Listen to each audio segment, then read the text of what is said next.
সেদিন ভুল করেছিলাম নাকি আমি আজকে তোমার সাফাই শোনা সত্ত্বেও ভুল করছি আমি সত্যিই জানি না। সময় নষ্ট করতে পারবো না। পরের বার কোর্টে দেখা হবে কাকুন। বাই। দাঁড়ান,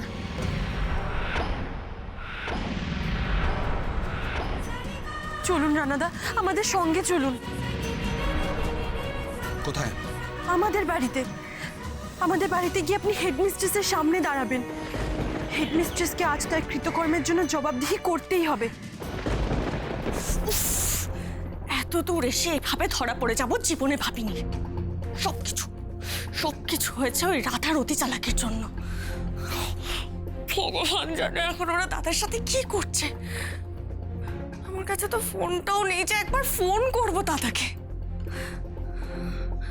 আচ্ছা আচ্ছা, ওরা ওরা কাকুনের সাথে দাদার দেখা করিয়ে দেবে না তো?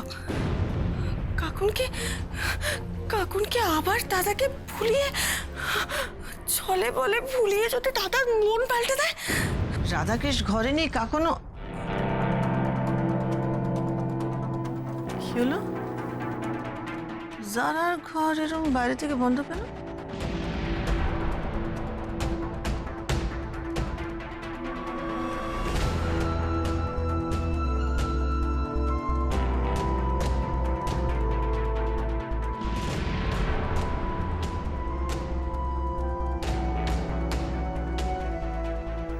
আন্টি প্লিজ খোলো। বেবি, কে তোমায় আটকালো? ও, তার মানে শোভা ব্যানার্জি এখনো সত্যিটা জানে না। আমাকে এই সুযোগেই পালাতে হবে। কি হলো সারা? কে তোমাকে আটকেছে এভাবে ঘরে? জানি না আন্টি, আমি ঘুমোচ্ছিলাম। ঘুম থেকে উঠে বেরোবো বলে দরজাটা খুলতে গিয়ে দেখি দরজাটা বন্ধ। ওয়েট আ মিনিট, ঘুমোচ্ছিলে মানে? আমি কাল রাতে কিন্তু তোমার ঘরে ঢুকেছিলাম, তুমি ঘরে ছিলে না। বালিশ টালিশ চাপা দিয়ে তুমি কোথায় চলে গেছিলে? আন্টি আমার খুব জরুরি একটা কাজ আছে, আমি আসছি। হ্যাঁ, পরে এসে সব বলবো। No, Zara, listen to Zara, listen to me. Zara, listen to me, baby. ও দিদি ভাই, তুমি রূপসাকে জারা বলে ডাকছো কেন?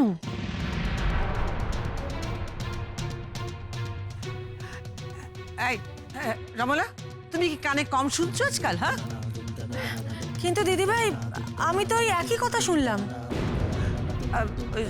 যারা কথা ভাবছিলাম ভুল করে রূপসাকে যারা বলে দিয়েছে। ওয়েট,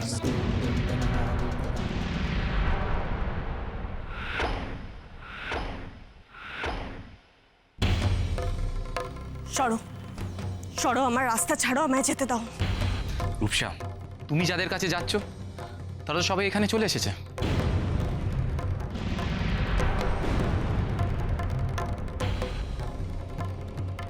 দেখা করবে তাদের সাথে? দাঁড়া, এক্ষুনি ডাকছি। কাকন্দি,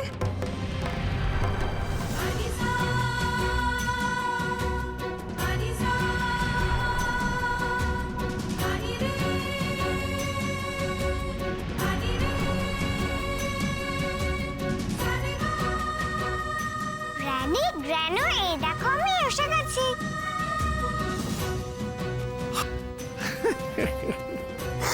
আমার নিনি সোনা, নিনিমা, তুমি এসে গেছো? হ্যাঁ, তোমার শরীর ভালো আছে তো? তোমার কোনো কষ্ট হচ্ছে না তো? মিনি আমার সোনা বাবা। আচ্ছা, তুমি এতদিন ছিলে না, জানো আমাদের কত কষ্ট হয়েছে। আমরা খুব মিস করেছি তোমাকে। তুমি ভালো আছো? জানো, তুমি ছিলে না, আমার মনে হচ্ছিল কি বাড়ির সব কটা আলো নিভে গেছে।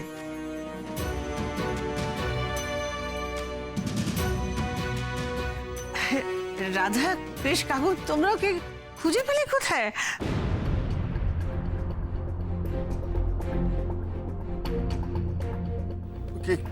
কে কিডন্যাপ করেছিল ওকে?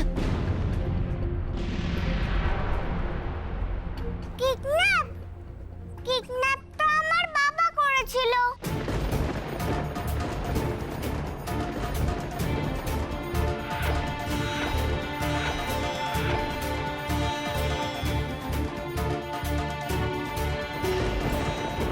বাবা, হ্যাঁ,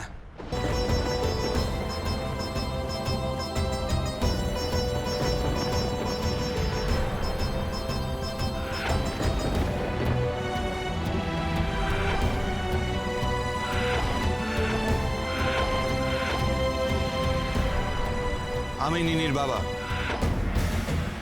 রণজয় সান্যাল।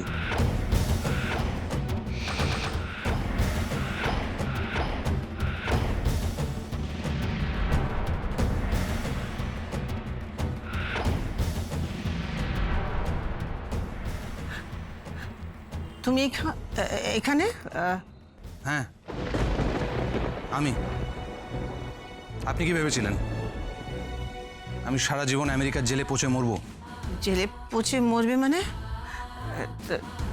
তুমি কি বলছো? আমি তো কিছুই বুঝতে পারছি না।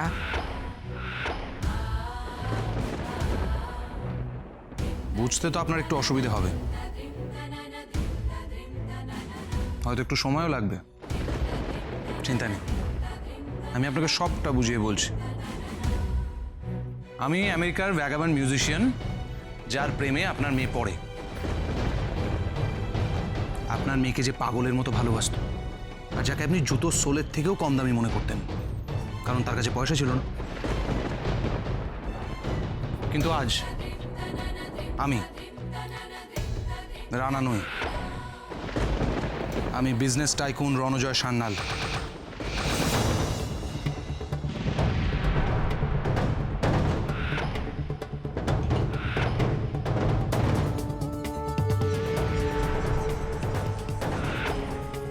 আপনাদের রাইভাল কোম্পানি RS এন্টারপ্রাইজের মালিক আর নিনির বাবা। টাকার অহংকারে একদিন আমাকে মানুষ বলে মনে করেননি আপনারা।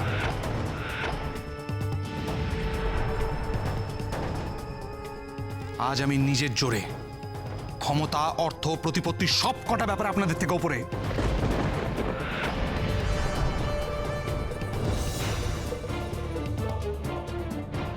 কিন্তু শোভা ব্যানার্জি,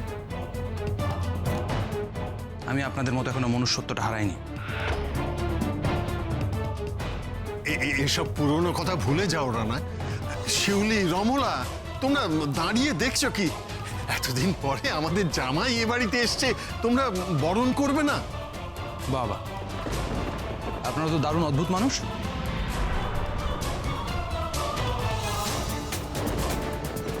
একদিন যখন আমার টাকা ছিল না, ক্ষমতা ছিল না, তখন আমায় তাড়িয়ে দিয়েছিলেন। আর এখন আমি RS এন্টারপ্রাইজের মালিক, তাই আমাকে জামাই হিসেবে বরণ করে নিতে চান? গ্রেট। তুমি তখন থেকে আমাকে কি বলে চলেছো? আমি কিন্তু কিছু বুঝতে পারছি না। হ্যাঁ, না বোঝার তো কিছু নেই মম। তোমার জন্য রানা আমাকে ভুল বুঝে আমার থেকে সরে গেছিল। তোমার জন্য এত বছর আমি রানাকে ছাড়া একটা ডেড বডির মতন কাটালাম। তোমার জন্য নিনি তার বাবাকে পায়নি। আমার সারা কাপন আবার শুরু করলে। বাবা, তোমরা মা মেয়ে মিলে তো দারুণ নাটক জমিয়ে ফেলেছো। এ বলে আমায় দেখ, তো ও বলে আমায় দেখ। বাহ, আসলে তোমরা দুজনেই সমান দোষী।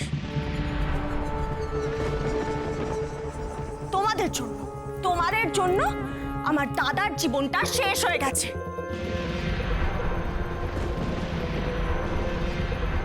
আর দাদা, দাদা তুই কি রে? তুই নিনিকে নিয়ে আবার এই বাড়িতে চলে এলি? এই বাড়িতে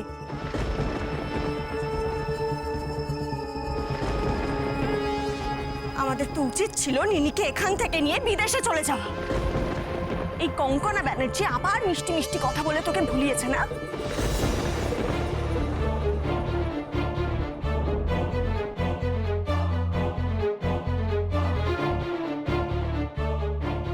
দাদা, এই মেয়েটা রানাকে বারবার দাদা বলছে, মানে ও রানার বোন।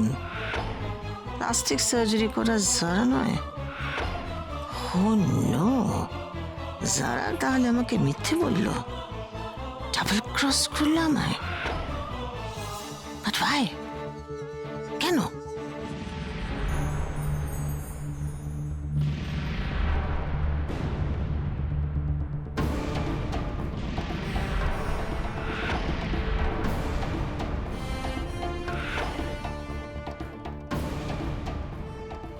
এনেছো? এই হলো গিয়ে তোমার জকের দন। যা যা বলেছিলাম এক্স্যাক্টলি সবকিছু আছে? হ্যাঁ হ্যাঁ আছে আছে আছে, সব আছে, এভরিথিং। হ্যাঁ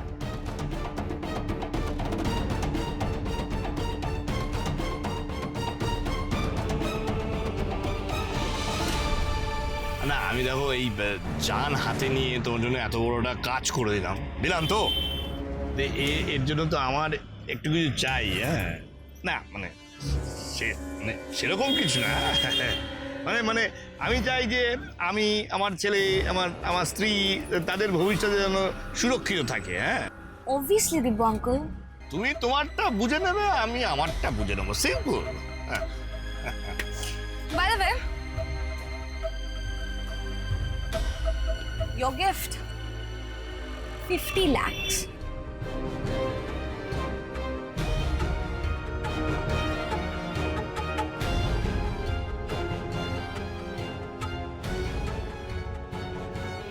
দেখে তোমায় একটা কথা বলি, এই যে শোভা ব্যানার্জি, এই মহিলা কিন্তু মানে খুব মানে মানে ভদ্র ভাষায় বললে ডেঞ্জারাস মহিলা।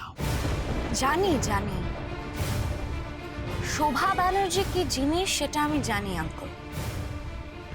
দেখো তুমি আমার এত বড় একটা কাজ করে দিলে, তার জন্য I am really very happy.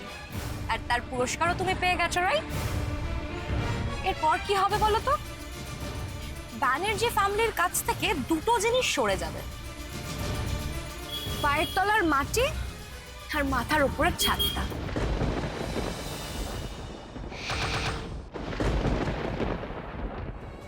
না না রূপসা, রানা, রূপসা তোমরা কিন্তু আমায় ভুল বুঝছো। আমি কিন্তু কিছু করিনি। এই সব কিছুর পেছনে শোভা ব্যানার্জির হাত আছে।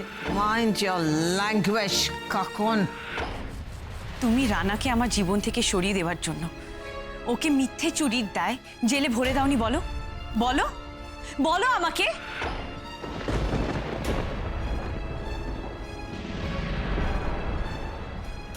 তোমরা তখন থেকে জেল হেফাজত আমি করেছি সব কি বলছো? আমি কেন রানাকে জেলে ভরতে যাব? তুমি তো জানো কাকন, রানা নিজে উদা হয়ে গেছিল। কারণ রানা আমাকে পাগলের মতন ভালোবাসতো। মা ভালোবাসতো কেন বলছি, রানা আমাকে আজও খুব ভালোবাসে। একটা ঠুনকো কারণের জন্য ও আমাকে ছেড়ে চলে যেতে পারে না।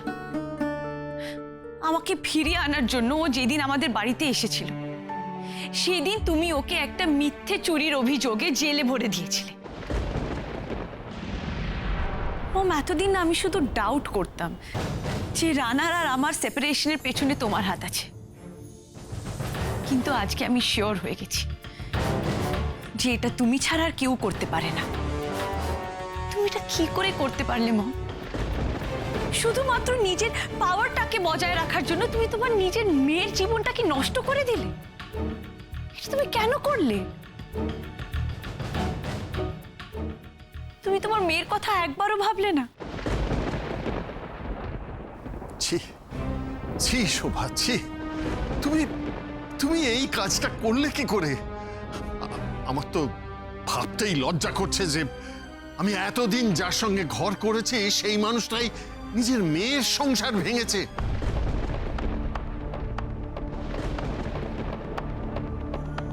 দিদিভাই, আমার কপাল থেকে তো স্বামীর সুখ ঈশ্বর সেই কবেই কেড়ে নিয়েছেন, কিন্তু তুমি তো একজন মা দিদিভাই। তুমি কিভাবে পারলে দিদিভাই নিজের মেয়ের জীবন থেকে স্বামীর সুখ এইভাবে কেড়ে নিতে?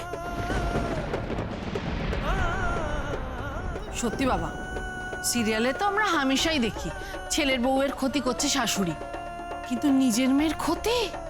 ওরে বাবা, ও দিদি ভাই তুমি তো নতুন এক্সাম্পল সেট করলে গো।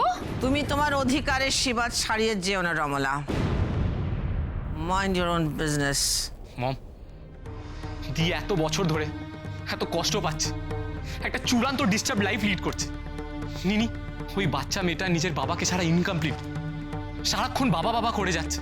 মম, এইসব দেখার পর তোমার মনে একটু মায়া হলো না? তুমিও সেই সময় হয়তো রানাদার আপনার মতো বাড়ি গাড়ি টাকা পয়সা নাই থাকতে পারে, কিন্তু আমি এটুকু জানি কাকন্দিকে সুখী রাখার মতো ঐশ্বর্য ছিল রানাদার কাছে। আপনি ভেবেছিলেন কাকন্দি আপনার টাকা পয়সা প্রতিপত্তির মধ্যে থাকলে হয়তো আরো বেশি ভালো থাকবে, কিন্তু পেরেছেন কাকন্দিকে ভালো রাখতে? উল্টে কাকন্দি এতদিন রানাদাকে ছাড়া মরে মরে বেঁচে ছিল।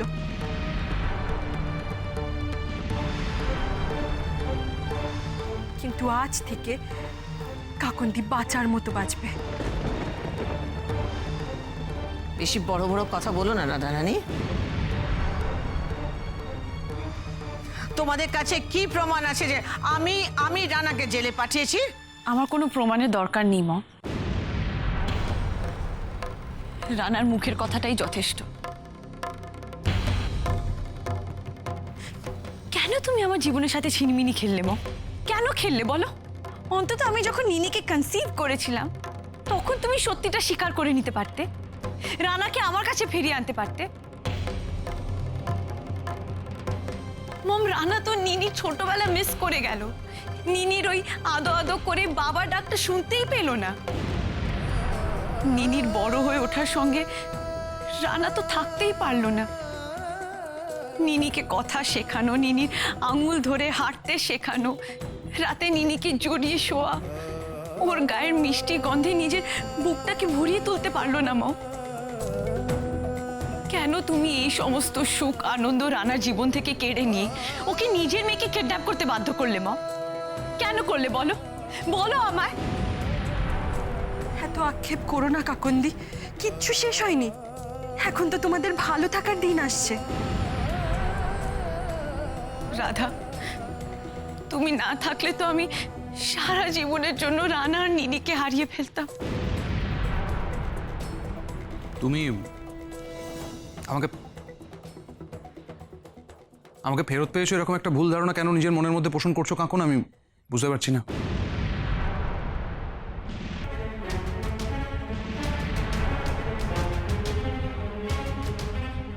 মানে মানে এই গোটা ঘটনাটা, এই গোটা ষড়যন্ত্রটা যে শোভা ব্যানার্জি একা করেছিলেন, তুমি যেতে ইনভলভ নও সেটা উনি একবারও নিজে মুখে বলেননি।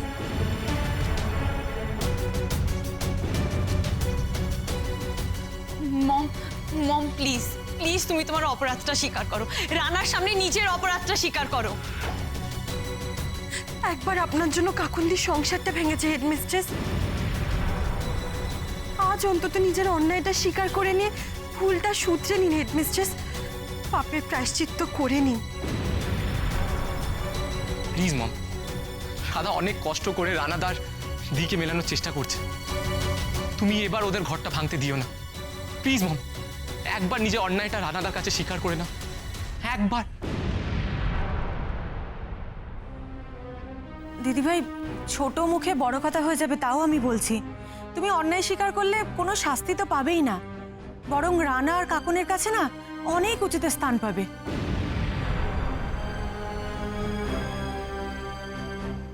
আমি তো জানতাম শোভা ব্যানার্জি আর যাই হোক ভীতু নয়, সৎ সাহস তার আছে অন্যায়টা স্বীকার করে নেওয়ার মতো। তুমি কার জন্য এসব করছো শোভা? কার জন্যে? নিজের মেয়ের সংসারটা বাঁচানোর জন্যে তো? তোমার নিজের মেয়ের সংসারের চেয়ে তোমার কাছে নিজের অহংটা বড় হলো। আমি তো বলছি আমি কিছু করিনি, আমি করিনি কিছু। আপনার চরিত্রের সঙ্গে তো এই কাপা কাপা গলাটা ঠিক যায় না হেডমিস্ট্রেস। রানাদার কষ্টটা আর কেউ অনুভব করতে পারুক চাই না পারুক, আমি পারি। কারণ এ বাড়িতে এসে তো আমিও সেই একই ব্যবহার পেয়েছিলাম। আপনি তো আমি গরিব বলে আমাকেও গুমরাম থেকে আলাদা করে দেওয়ার চেষ্টা করেছিলেন। কেন? আমরা গরিব বলে কি আমাদের মন নেই? আমাদের ভালোবাসার অধিকার নেই? আপনি কারুর থেকে কারুর ভালোবাসার ভালো থাকার অধিকার কেড়ে নিতে পারেন না হেডমিস্ট্রেস। আজকে আপনাকে নিজের মুখে আপনার অন্যায়টা স্বীকার করতেই হবে, করতেই হবে।